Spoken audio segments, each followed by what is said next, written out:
dizer para não deixar eu mentir sozinho. Cai ou não cai, Maria, quando eu faço aqui? Quando eu falo, vai cair? Cai. Fala aí, Aninha. Então, aê, Mariazinha. Então, o negócio é o seguinte. Primeira coisa, sem maiores problemas aqui. Primeira coisa que vocês têm que entender é o seguinte, meus amores. A questão dos domínios. Domínios, tá? Morfoclimáticos. Morfoclimáticos. Perfeito? Meus amores, o que tem caído muito, vocês viram, por exemplo, quem fez o Camp, caiu, né, o domínio, na verdade, que é um mapa de todos os biomas do Brasil.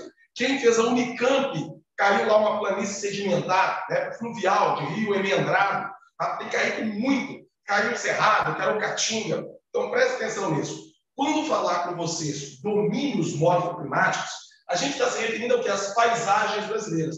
Eu vou arriscar. Vai cair ao Cerrado. Ah, você está brincando. Ou não. Presta atenção. Primeira coisa, domínio é igual a paisagem.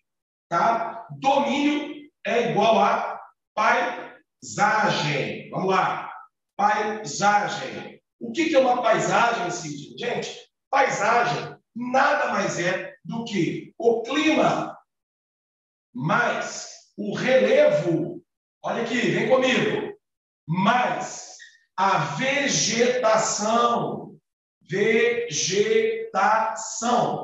Então, presta atenção nisso. Quando falar com vocês na prova que são domínios morfoclimáticos, são as paisagens brasileiras, ou seja, são as características visuais do espaço natural do nosso país. Agora, interessante, quem classificou o Brasil segundo os domínios morfoclimáticos? Um cara chamado de Aziz Absaber. Olha aí, Aziz Absaber.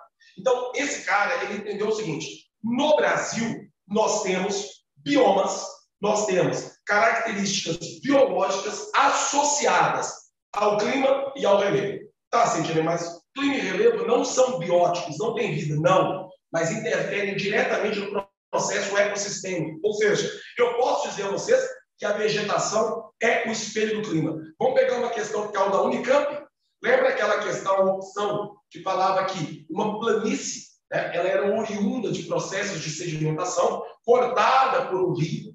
Entretanto, ao final da alternativa, diria o seguinte, é uma paisagem imutável. Gente, mentira. Todo relevo está em constante mudança. Não era isso. Todas as palavras absolutistas na prova estão erradas. Sempre, jamais, somente, nunca. Tira isso. Qualquer opção que tiver essas palavras, você não marca. Tá? Porque na geografia é provavelmente, constantemente, predominantemente, tá? Palavras absolutistas não fazem parte da geografia. Então, o que eu quero que vocês peguem aqui? Se nós temos domínios morfoclimáticos ou a paisagem, quais os que podem cair para vocês na prova? Tá? Só tira um print aí rapidinho, para que a gente possa passar aqui para o primeiro mapa, que é de suma importância para você na prova. Beleza? Printou? Então, olha aqui. Presta atenção nisso daqui. Quando você fala de paisagens, tá? Tanto eu quanto o Anderson, né, professor de geografia também que trabalha aí com vocês, o pessoal, né, de Araras, o pessoal de Pirassununga, né, espetacular professor e colega de trabalho, também já falou para vocês sobre o quê? Os domínios brasileiros. Olha aqui o mapa do Brasil. Pega esse mapa do Brasil aqui, ó. Pega comigo, fofinhos. Arrebenta aqui, ó.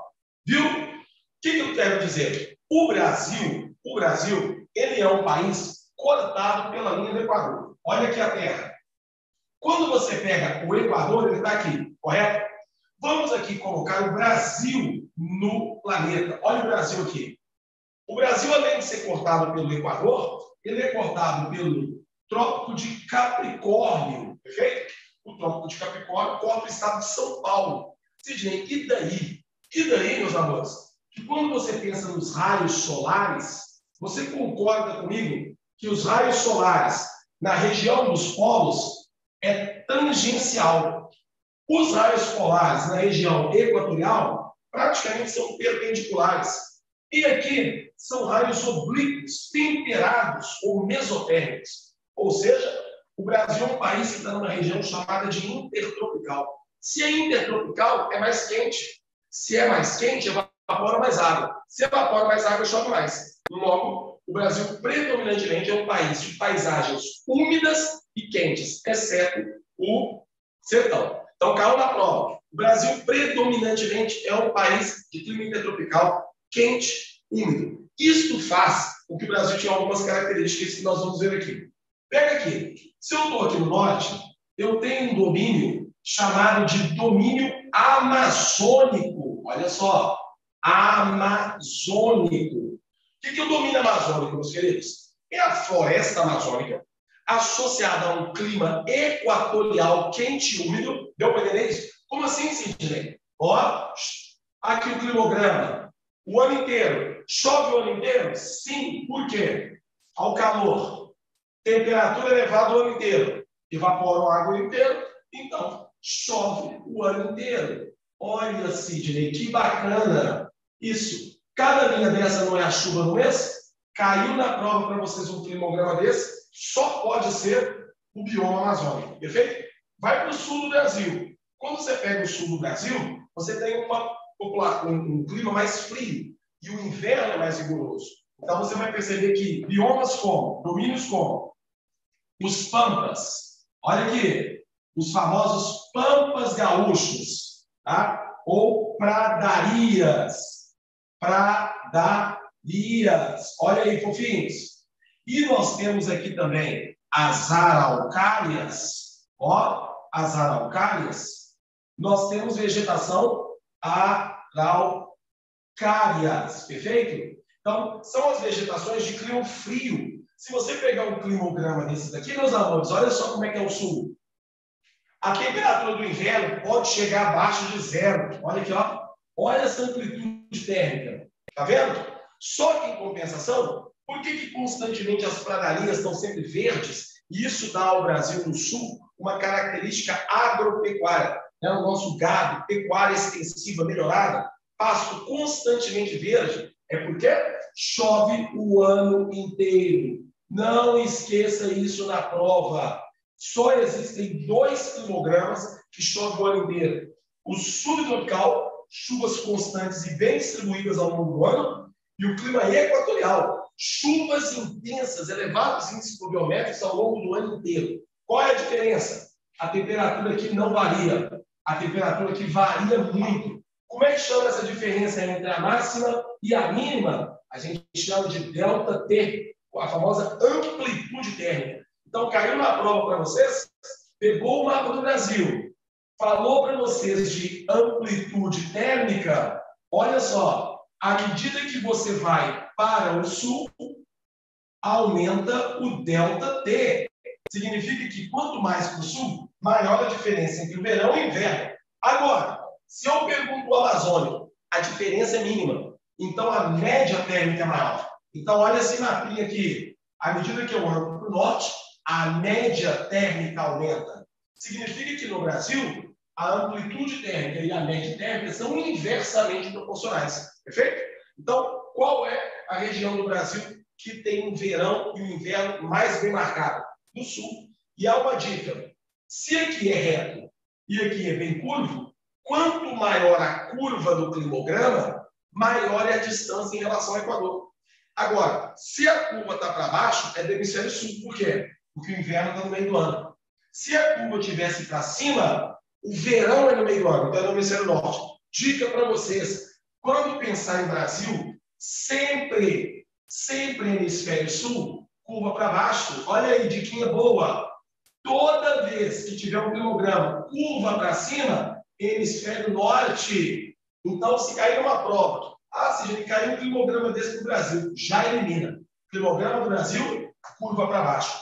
E entre os climas frios e quentes, o que eu tenho? Por exemplo, eu tenho a famosa Mata Atlântica. Olha a Mata Atlântica aqui, ó, que vai do Rio Grande do Norte até a região do Rio Grande do Sul. Perfeito?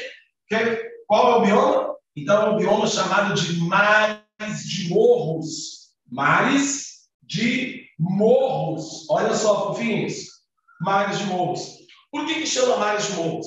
Porque o relevo característico nessa região são serras, tá? São o que nós chamamos de maciços antigos. Inclusive, outra coisa. Cid, no Brasil tem montanhas? Tem, tá? tá? Nós já trabalhamos com isso aí, o pessoal aí de Uberaba, lembra? O pessoal também com certeza trabalhou isso com anos nas outras unidades. Falou com vocês de mares de morros, são dobramentos antigos, são antigas montanhas nacionais que foram desgastadas pelo tempo. Desgastadas pelo quê? Pelo clima. Agente intempério, agentes exógenos, exo, vem de fora. Então, quanto maior o fator exógeno, maior o desgaste do relevo. Mares de morros. Vamos pensar assim, se eu tenho um relevo que é uma serra e não está no litoral, tá, Sidney? Olha o mar aqui, fofinhos. Olha o mar aqui. Você concorda que se o oceano evapora, os ventos do oceano vão levar essa chuva para os mares de morros? Então, sabe quando você pega o carro e vai para o litoral? Já percebeu que o carro chega uma hora que ele começa a descer a serra, indo para o Guarujá, tá? Indo ali para Viviana de São Lourenço, indo para Maresias, você desceu a serra. Quando você está descendo essa serra para ir para o litoral, esta vegetação, ela recebe uma água que bate na serra e sobe. Quando bate na serra e sobe, formam-se nuvens. As nuvens provocam chuvas na encosta da serra. É por isso que São Paulo, que está no alto da serra, é chamado de Terra da Garoa. Então, essa região aqui tem qual vegetação? Mata Atlântica. Por que mata? Porque está constantemente chovendo. Por que Atlântica? Porque a água vem do Oceano Atlântico, porque está voltada para o litoral do Atlântico. Tá? Então, os mares de morros brasileiros são aquilo que a gente chama de quê? Clima tropical litorâneo. Olha só, vai chover mais no verão, claro, vai chover menos no inverno e volta a chover no verão. A temperatura varia. Olha o verão da praia, olha o inverno da praia, olha o verão da praia. Então, esse clima é o que a gente chama de tropical litorâneo, tropical costeiro, mares de morros. É por isso que os mares de morros estão associados à Mata Atlântica. Sidney, eu só não entendi uma coisa. Por que mares de morros, se a gente está falando de domínios morfoclimáticos? Nem sempre o domínio tem o nome da vegetação. Segundo o Absábia, o domínio ele tem que ter o nome daquilo que mais é característico da paisagem. Quando você vai para Minas, quando você vai para o litoral, o que você vê? Mais serras. É isso que chama atenção. Quando você vai para o norte, o que chama atenção é a floresta amazônica. Quando eu vou para o sul do Brasil, o que chama atenção são as pradarias, as coxilhas, os pampas. E quando eu vou a Curitiba, o que chama atenção são as araucárias. Sidney, o que mais que tem? Aqui, ó. E se eu pegar essa região aqui, eu vou colocar até de vermelho. Olha só. Essa região daqui é a famosa Caatinga, mas o domínio não chama Caatinga. Aqui não tem o mar de morro. Quando você passa para o outro lado, a umidade ficou aqui, não ficou? Então, esse lado ficou seco. Então, essa região aqui, ó, a gente chama de domínio do semiárido. Olha aí. Semiárido. Olha só, meus amores. O semiárido é um domínio que fica entre a floresta amazônica e entre a Mata Atlântica. Por aí, seja, como é que um domínio seco desse jeito fica entre duas florestas? Exatamente. Ela é uma área que fica entre o barlavento da Mata Atlântica, que não permite que a umidade entre, e, ao mesmo tempo, a pressão atmosférica aqui é grande o suficiente para não deixar a massa de ar entrar. Então, essa região vira um sertão. Do nada, você tem um sertão. Como é que fica o climograma do sertão, por exemplo? Se eu pegar o climograma do sertão, vou até apagar aqui, ó, o desenho que vai ser atrapalhado. Presta atenção. Olha só como é que fica o climograma do sertão se cair na prova. Olha só. Olha, aqui, ó. Aqui, aqui, aqui. Por que ele é chamado de semiárido, Sidney? Por causa disso aqui, ó. Temperaturas elevadas o ano todo, mas as chuvas concentradas no verão, como todo e qualquer tropical. Olha a diferença. Está vendo que isso aqui chama tropical semiárido, isso aqui chama tropical costeiro? Qual é a regra geral? Temperaturas elevadas associadas a mais chuvas. Temperaturas mais baixas associadas a menos chuvas. É exatamente isso aqui. Só que isso aqui é praticamente o deserto, só que não é deserto, é semiárido. Tá? E qual é o maior domínio brasileiro? Brasileiro, porque a Amazônia não é só brasileira. É esse que está aqui no meio, ó. Vou colocar ele até de azul. É o que a gente chama de cerrado. Só que o domínio não chama cerrado. O domínio, a gente chama de quê? Chapadões do Cerrado. Parece até nome de pisadinha, né? Os Chapadões do Cerrado. Olha aí, fofinhos. Chapadões do Cerrado. Então, isso aqui é o famoso Chapadões. Chapadões.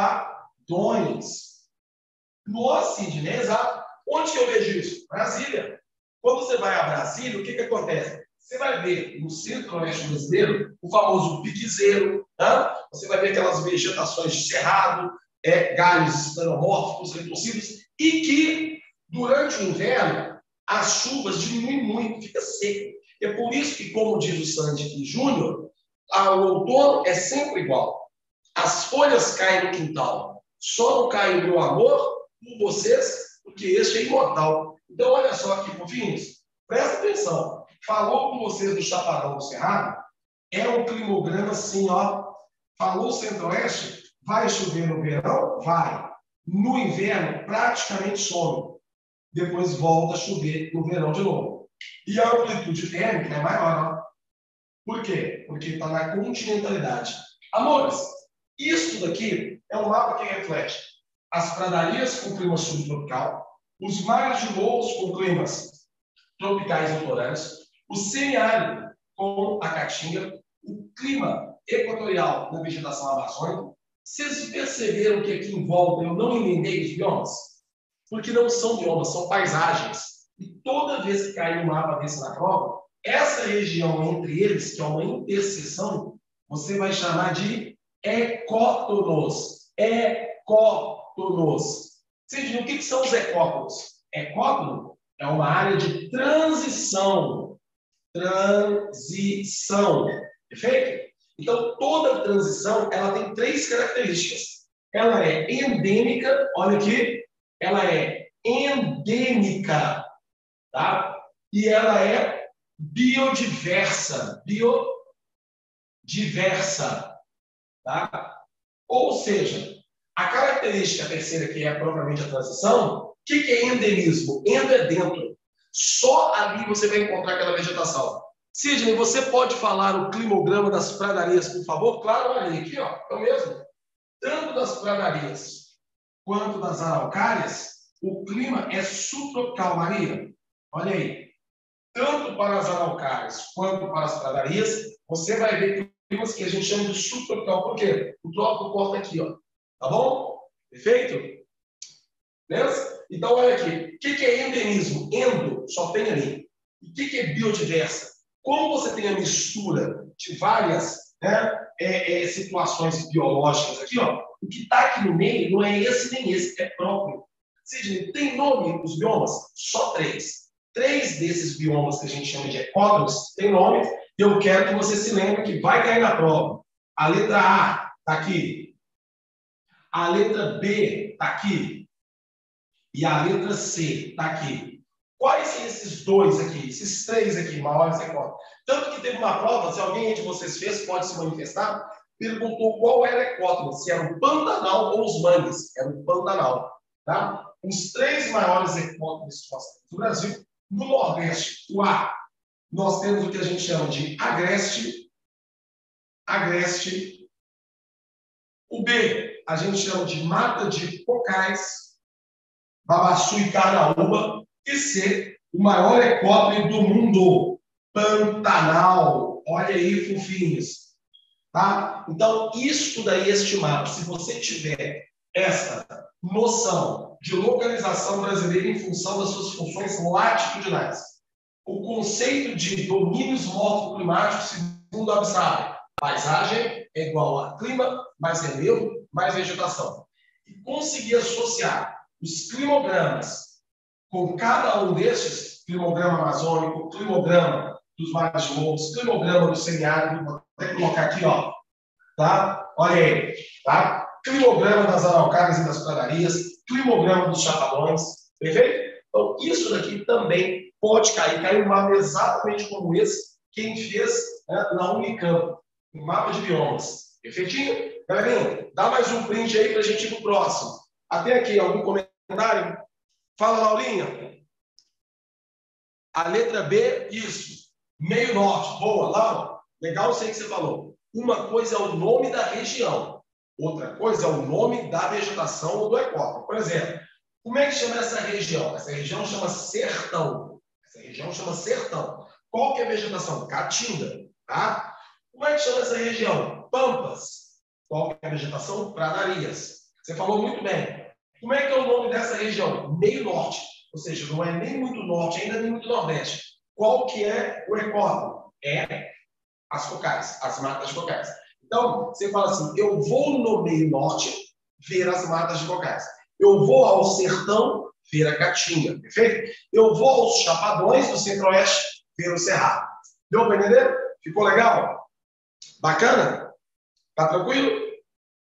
Vou deixar aqui. Opa, beleza, Laurinha? Vai aqui dar aquele print maroto. Eu vou sair daqui para você, para eu não te atrapalhar. Eu que agradeço a participação, Laurinha. E vamos aqui para mais um item bacana, tá? Que com certeza vai cair para vocês. Vai cair. Já deu o print? Quem deu o print aí também pode compartilhar nos grupos. Que aí facilita também para quem acaba não conseguindo fazê-lo. Tá? Isso aqui é aula dica. É aquilo que vai cair. Beleza? Então, vamos pensar também numa outra coisa que tem a ver com a geografia mundial. Geografia mundial. Tá? Vai cair isso? Claro que vai. Ó, uma outra coisa que você tem que entender, meus queridos, além dessa geografia física, é a questão da política, tá? econômica mundial. Tá? Cid, o que você acha que pode cair da política econômica mundial?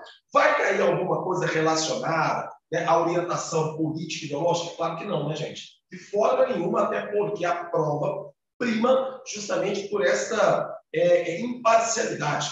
Ela tem que cobrar de você conceitos, ela tem que cobrar de você conhecimento. Não necessariamente algo que possa estar vinculado a qualquer tipo de orientação, independentemente dos lados, não é isso? Quando você pega o mundo, olha só, América do Norte, aqui você tem a Baía de Woods do Alasca, aqui você tem a Califórnia, aqui você tem a Flórida, aqui você tem a América Central, Península de Yucatán, aqui você tem a América do Sul.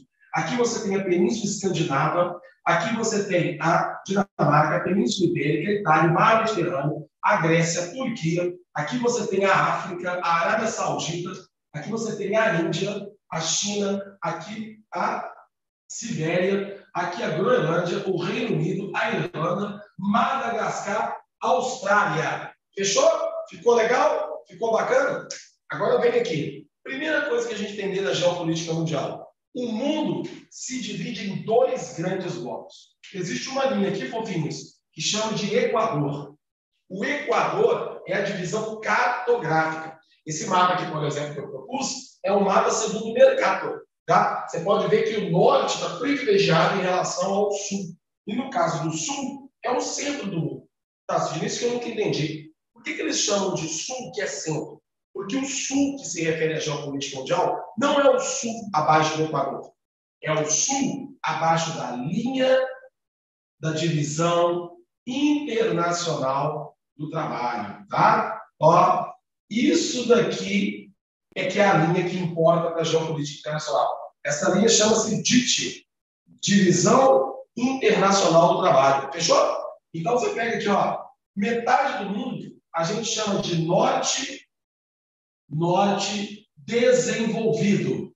E a outra metade do mundo a gente chama de sul subdesenvolvido. Tá ok? Agora presta atenção. Só existem esses dois. Tá, Cid, mas eu já ouvi falar do tal do emergente. Toma cuidado com isso. O que é o emergente? Vocês viram, tanto na história quanto na geografia, que existem alguns países do sul subdesenvolvido que eles têm uma competência, por exemplo, de receber multinacionais.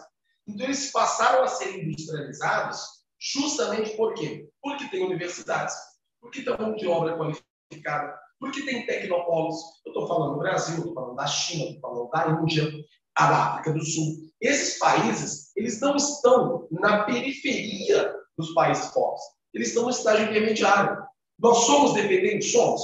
Porque se você retirar as multinacionais e as empresas estrangeiras que estão no Brasil, com certeza o que ficar aqui, o que de empresa nacional ficar, não vai atender a demanda da população brasileira. Você não vai ter um smartphone, um automóvel, um eletrodoméstico, um eletroeletrônico que consiga bancar a sua necessidade. Então a gente é dependente. mas pelo menos a gente não está na situação de Etiópia, de Ruanda, Burundi, Eritreia. São países que são tão pobres, que são tão carentes de infraestrutura, que nem para serem industrializados por multinacionais, eles servem.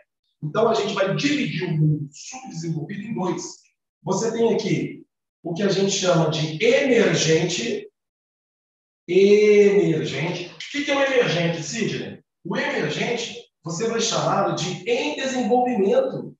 Em desenvolvimento.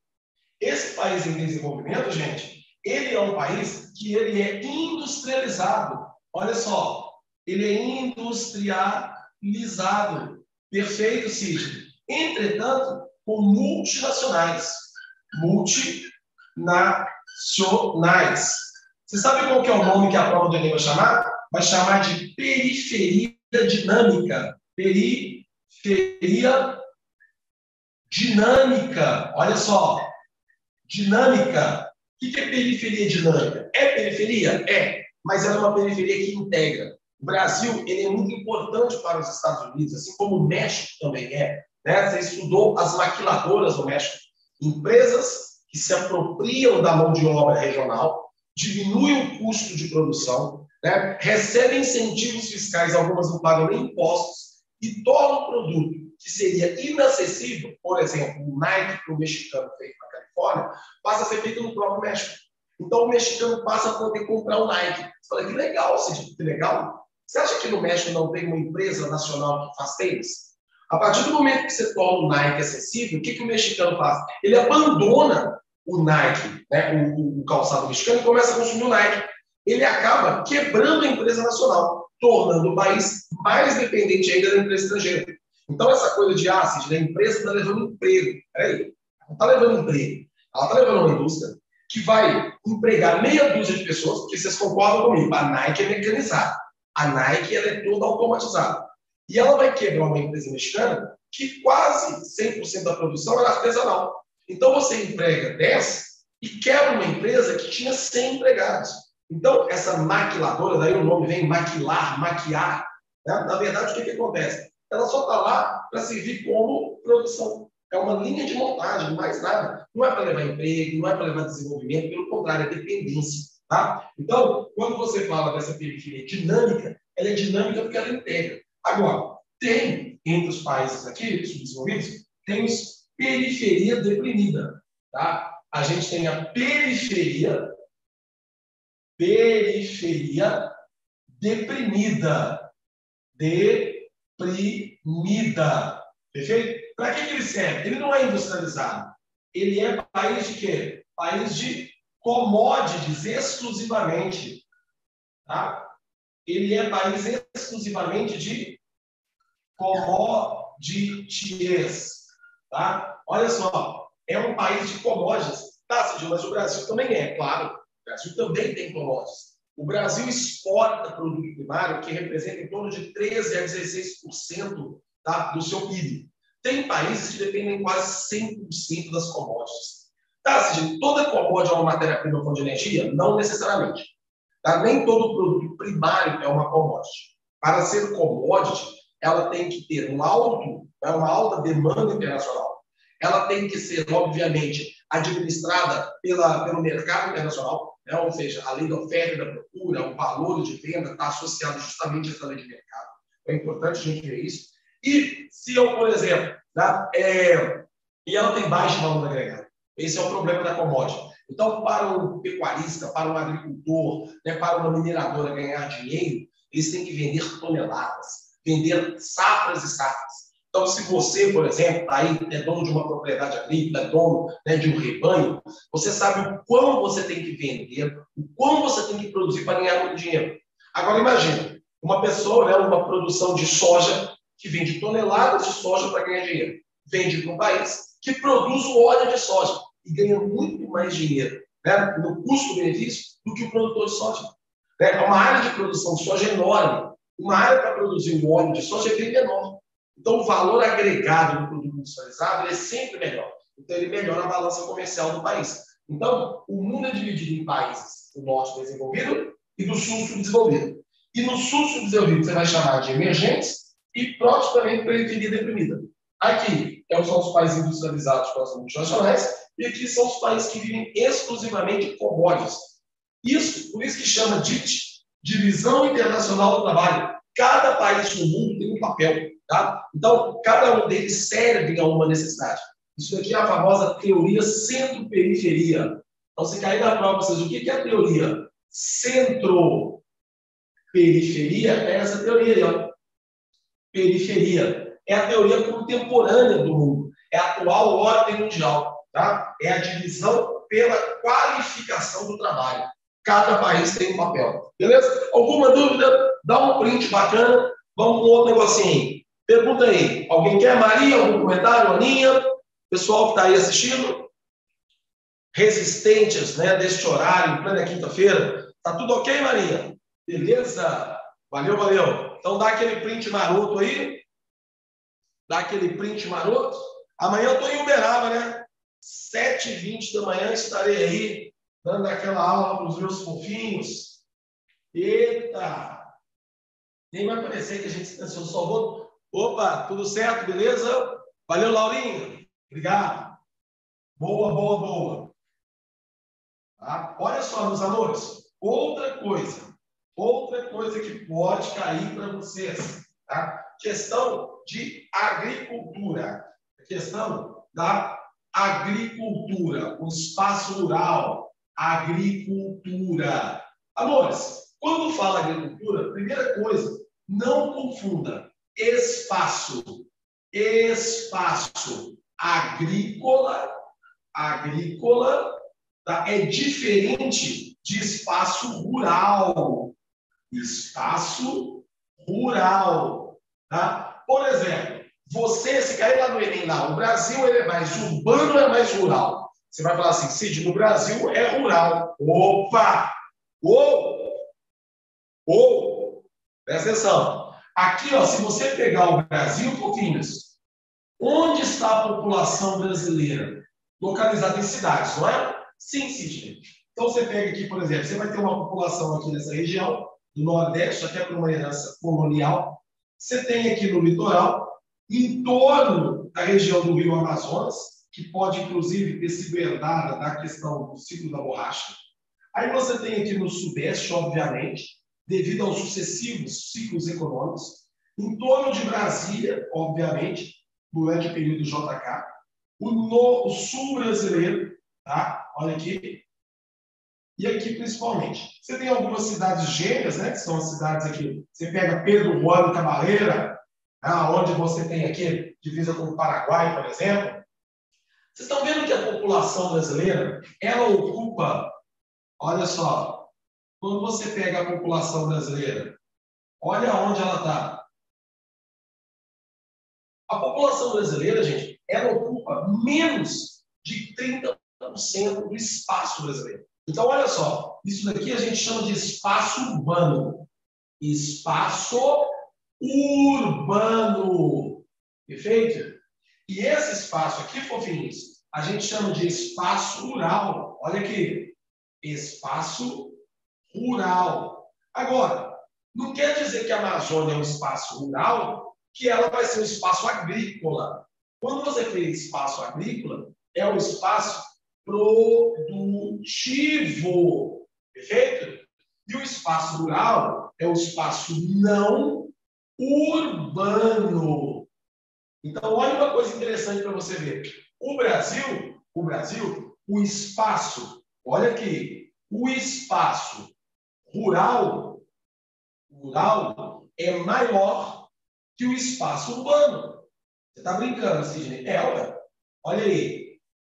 É maior. Você concorda comigo? O espaço rural é maior. Porém, o espaço urbano tem o quê? Maior concentração demográfica. Maior concentração demográfica. Tá? Demográfica. Logo, o que você chega à conclusão? Apesar do Brasil ter um espaço rural maior que o espaço urbano, o Brasil é um país que tem mais gente concentrada no espaço urbano. Então, o Brasil é um país urbanizado. Ué, você não achei que um país urbanizado é aquele país que tinha maior área urbana. Não. Urbanizado é um conceito demográfico. É o espaço que tem mais gente vivendo nas cidades. Então, espaço, você vai colocar aqui logo, olha aí, logo o Brasil. Brasil é urbanizado. Urbanizado. Tá? Existem países que ainda não são, muitos, na África Subsaariana, a própria Índia. Tá? A Índia, apesar dela ter uma área urbana enorme, mais de 50% da população da Índia ainda vive no campo. Tá? Então, cuidado. Agora, viver no campo não quer dizer que produz. E aí vem, quando eu falo do espaço agrícola, o que acontece? Você tem uma casa em Rifaina, você tem uma casa em Escarpas do Lago, você está numa área rural. A maior parte dos condomínios desses espaços são rurais. Agora, não quer dizer que você planta um alface lá. Então, cuidado. O nosso espaço rural é muito maior que o espaço urbano, o espaço agrícola. E o espaço rural inclui, inclusive, não inclui, inclusive, inclui as áreas de preservação ambiental, de parques ambientais, de áreas, né, de APAs ou de APPs, áreas de preservação permanente. Isso inclui espaço rural, mas não é espaço agrícola, não é espaço produzido. E mesmo assim, nós ainda temos um espaço brasileiro agrícola subutilizado. Como assim subutilizado? Gente, nem sempre o espaço agrícola, que é produtivo, ele está sendo utilizado. Esse é o maior dilema no Brasil. Você tem um país que é capitalista, né, que você tem aí o direito à propriedade privada. Entretanto, porém, uma dessas propriedades é a terra. Só que o Estatuto da Terra diz que a terra ela tem que cumprir com o valor social, ou seja, ela tem que produzir, né, ela tem que sustentar. Então, se eu tenho uma terra e eu uso ela apenas como especulação, se eu tenho essa terra e ela apenas está associada, né, a valor de mercado, então será que eu estou merecendo a terra? E aí, eu não estou aqui discutindo o certo e o errado. Estou dizendo a vocês a incompatibilidade entre o direito constitucional à propriedade privada e a questão do Estatuto da Terra, garantindo a terra, o indivíduo, a terra é o direito à terra, e que a terra cumpra esse valor social. Então, daí a tal da reforma agrária. O que seria a reforma agrária? Sem qualquer juízo de valor ideológico. É você tornar todas as terras improdutivas em terras produtivas. Se este indivíduo que está, né, com a terra nas mãos e ele não faz jus ao papel social dela, ele tem que transferir essa terra. Mas como eu tenho o direito à propriedade privada, o Estado vai ter que arcar com esse custo. Então, se você tem uma propriedade que é lotada de soja, de cana, de gado, você não pode perder sua terra. Olha só, que as pessoas acham, Cid, então vou perder uma terra que eu sou latifundiário. Não, gente. Para de demonizar o agronegócio. Tá? Então, as pessoas têm que saber lidar com o conceito real, né, e com aquela contaminação ideológica. Quando você fala do espaço produzido, ele faz bem para o país. O Brasil, hoje, como eu disse a vocês, tem um percentual significativo na economia de exportação, né, de produtos agrícolas, commodities, vegetais e animais, então gado. Então, você vai falar que isso é irrelevante para o país, ou que não é importante? Se não fosse por isso, a gente não estava nem superávit na balança comercial. Olha só. Agora, outra coisa é o indivíduo que ele tem uma terra, tá? E essa terra está ociosa, ou seja, ela podia estar produzindo, ela podia estar contribuindo com propriedades familiares no abastecimento nacional, e não o faz. Aí o Estado vai ter que ir lá indenizar esse tipo de pessoa. Então, por isso que uma reforma agrária é cara. Eu estou falando de uma reforma agrária capitalista. Porque uma reforma agrária socialista é o que o Mao Tse Tung fez a China. Ele chegou, pegou a terra e perdeu o Playboy. Mas essa terra era minha. Era. Mas eu não aceito. Terapia. Se vira, o problema é seu. Né? Porque aqui assim funciona. Né? É a estatização dos meios de produção. Agora, no nosso país, não. Então, custa caro fazer a reforma agrária. Cid, mas eu vou fazer a reforma agrária para dar para uma família. Não necessariamente também. O fato de ela ser praticada errada não quer dizer que ela seja uma coisa. Tá? A gente tem que tomar cuidado de separar.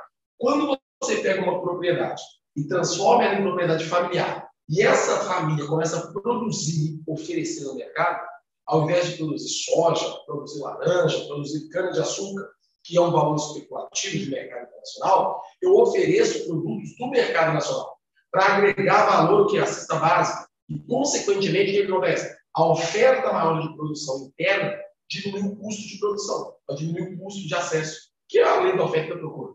Então, quando falar com vocês propriedade familiar, não está falando de propriedade de subsistência. Tá? Cuidado. Mas já aconteceu. Tá? Isso é um erro.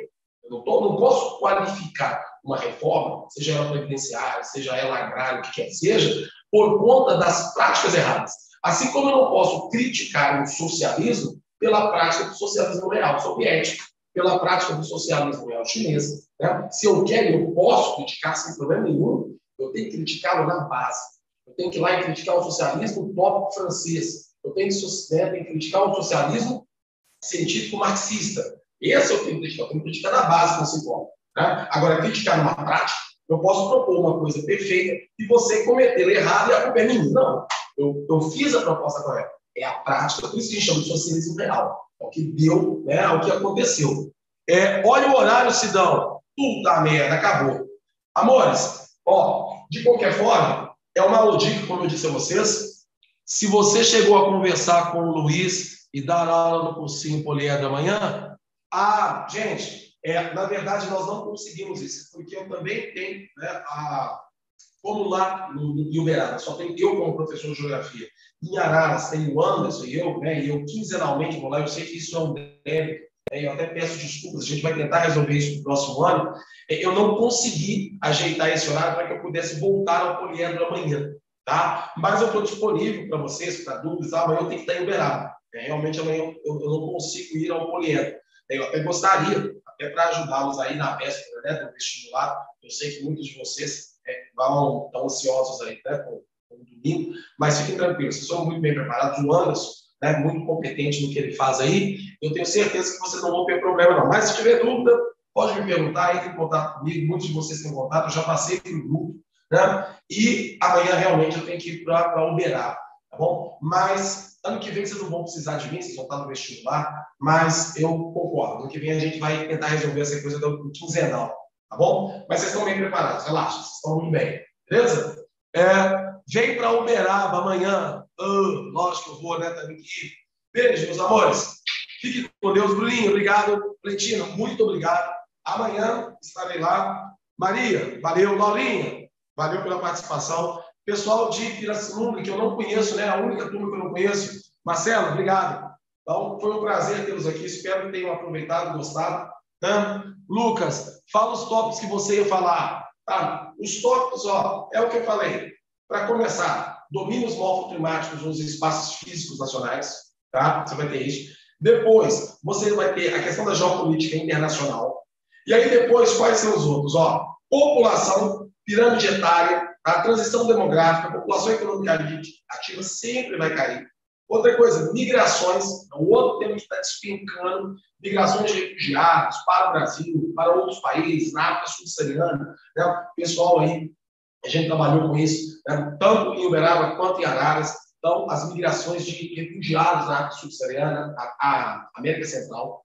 Outro assunto que vai cair, urbanização, megalópole, hierarquia urbana, né? Influência urbana, conurbação, cidades gêmeas. Vamos pensar nas cidades gêmeas aí com o Paraguai, né? Você pega aí, como eu falei, Pedro Juan Cavaleira, ou então Cidade do Leste, que tem aí o problema do narcotráfico, né? Aquelas migrações de contrabando, o mercado formiga, então isso cai. Meio ambiente, amanhã, inclusive, o pessoal de Uberaba, né? Nós vamos fazer aula de meio ambiente, né? Os acordos ambientais, tá? Beleza? Vou deixar, tá? E, obviamente, vai ter a indústria, né? Que é a industrialização. Industrialização de substituição, indústria de plataforma de exportação, né? Indústria clássica, indústria contemporânea, vocês veem isso em história, em Revolução Industrial, e eu também trabalho com isso. Trabalhei no início do ano, e no final do ano estou falando de indústria de transformação, mas inclusive Uberaba, a gente vai falando um pouquinho sobre isso. Indústria, transporte e meio ambiente, tá bom? Aninha, obrigado, gente. Parabéns por você estar aqui até esse momento, viu? Isso já faz de vocês merecedores do sucesso. Pessoal aí, obrigado, de Araras, pessoal de Pirassununga, Diogo, Uberaba, Serginho, galera que está aí monitorando as aulas, obrigado. Nicole, beijão, meu amor, fica com Deus. Sidney. Valeu, lindão. Valeu, obrigado, boa noite. Obrigado. Julinha, valeu. Beijo, coração. Um abração. Tchau, boa gente. Noite, boa noite. Amanhã tem mais. Valeu. Até mais. Amanhã a gente se vê. Comprar um biscoitinho no Bretas. Alan, tchau. Obrigado. Obrigado a vocês.